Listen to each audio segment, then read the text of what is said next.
I literally just pressed play and started recording. No intro today. Or maybe.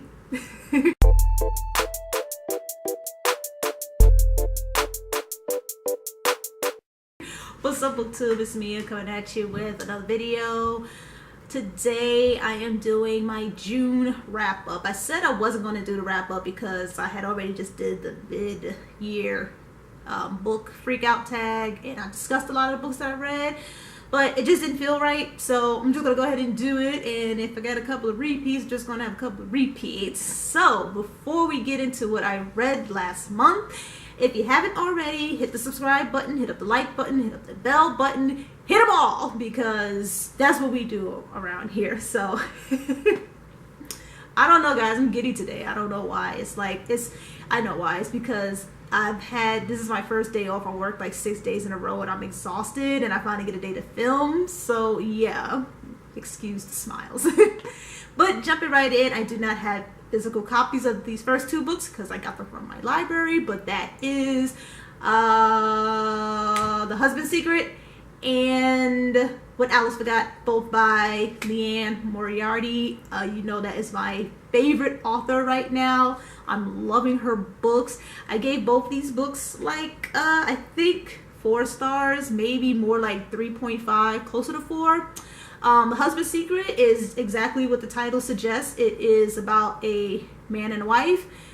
This man has a really big secret that the wife found out accidentally. She was never supposed to find out what this secret was, and she did, and he's scrambling around trying to hide it from her, and she already knows. And if you read Big Little Lies, it follows kind of like the same story structure. It follows like 3 different storylines, and they all tie in together, but the main plot of the book is what the husband's secret was and what they're going to do about it now. I like this book a lot. I was disappointed in the ending, but overall the book was pretty good. I think the pacing was great. One of the storylines, I didn't get exactly how it fit in. I think, you know, the story could have been told even without it. That's probably like my only gripe about that book, but other than that, I think it was really good. I was really into it. Even once you find out what the secret is, you're still invested in the story to find out what happens next. So definitely a must read if you're looking for something kind of suspenseful, but not like edge of your seat suspense. Definitely a good read. And What Alice Forgot, same thing. What the title suggests, is about a woman who falls, hits her head, and she wakes up, and it's 10 years later. So she lost 10 years of her life. They don't, which is funny because in the book she wasn't like in a coma or nothing. She was just at the gym and she fell while working out, and it was like, well, they woke her up, it's just 10 years later.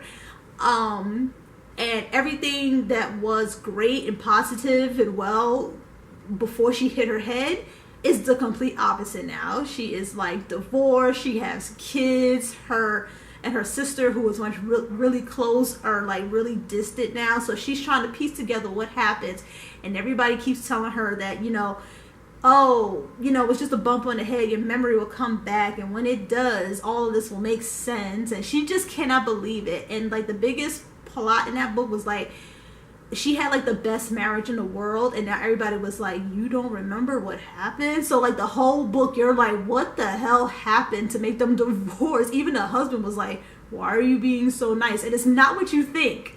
I know what you're thinking, like, oh, he must have cheated or something. It is not what you think. You gotta read the book and see for yourself. I know I like that one better than The Husband's Secret, but like I said, I think I gave them both like 4 stars. Okay, moving on. The next book that I read was finally Becky Albertalli's The Upside of Unrequited. I'll never know if I'm pronouncing it right. Gotta say, I did not like this book as much as Simon Versus. I still like Simon Versus better, but this one here follows a girl named Molly, I believe, and her twin sister Cassie, and they're twins, they're sisters, and Molly's like the one who always, I think it was Molly, Molly was the one who was always had like the crushes, but she never tells the boy that she likes them, and she always dreamt of falling in love. And then her sister Cassie is like the rebel out there girl, like, you know, she's just like the more outspoken sister. And they try to set Molly up with this boy for the summer, and she kind of likes him, but then she got her eyes on somebody else. It's a really cute story, as the other two Becky Albertalli books are. So I did like it, but I did give it like a 3-star. It was like really slow paced to me, but finally once she got her man, it was like, yay, great, okay, moving on. But definitely a must read because they all do tie into the Simon verse. I think that's how we're saying it now. So you do get to see some characters from Simon verses in this book here. And it's so cute. It really is a cute story. I liked it. Like I said, I think I gave it like 3 stars, something like that though. Next, I read both by Neil Shusterman. I read both Scythe and ThunderHead, which I have separate reviews for both of these books, which I'll link down below if you're interested in watching that. Gotta say, I gave Scythe, I think I gave Scythe like 3 stars. ThunderHead was like a 4.5. This was like, they work great together as a series, but this one definitely I like better by a landslide. Quick synopsis: Scythe is about a world not too distant from ours where we beat mortality. Like, no one dies unless you're gleaned by a scythe, and scythes are there to kind of populate, keep control of the population. And it's like a whole hierarchy of scythe. There's like a whole government system of it, and it basically just breaks down what it is to be a scythe and living in this world now. ThunderHead goes a little bit more deeper into it. We even get to see like where it all originated from. They talk about the ThunderHead, which is like the biggest like internet search engine you can think of, that pretty much keeps an eye on everything but does not interfere with what's going on, but it's still kind of there to regulate stuff. And it just, like I said, I got reviews for both of these. I can't go into too much detail without spoiling anything. My Scythe review does contain spoilers. ThunderHead doesn't. I really want you guys to read this book. This book was so freaking awesome. Love it. I cannot wait for the 3rd book to come out. Unfortunately, next year. And the last book I read in the month of June was The Prince and the Dressmaker by Jin Wang. I absolutely adored this book. I gave this book 5 stars. It is a graphic novel, which I've really been trying to get into lately. So just as a side note, for anybody who has recommendations for a person just starting out reading graphic novels, link them down below. I really want to get into it. I just don't know what to get, and ones that I do pick up is like the 4th, 5th one in a series, and you can never find like the first one. So any recommendations, please leave it down below.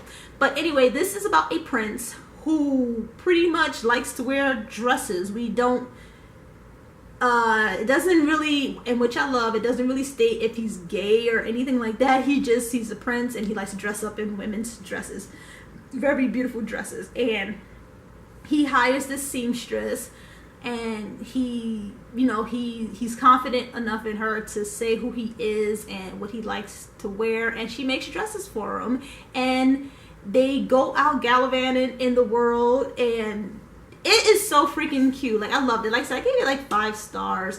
He keeps his identity, of course, undercover because he is a prince, and God knows what will happen if people found out the prince, the king's son, is wearing dresses, for God's sake. So definitely a good read.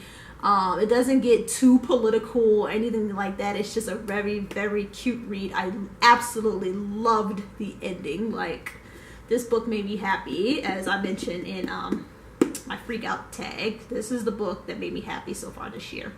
Definitely a must read. And that is it. I have not read anything else. That is the wrap up. That is the end of the video. For those of you who stuck to the end, thank you so much for watching, guys. As always, love you. See you in the next video.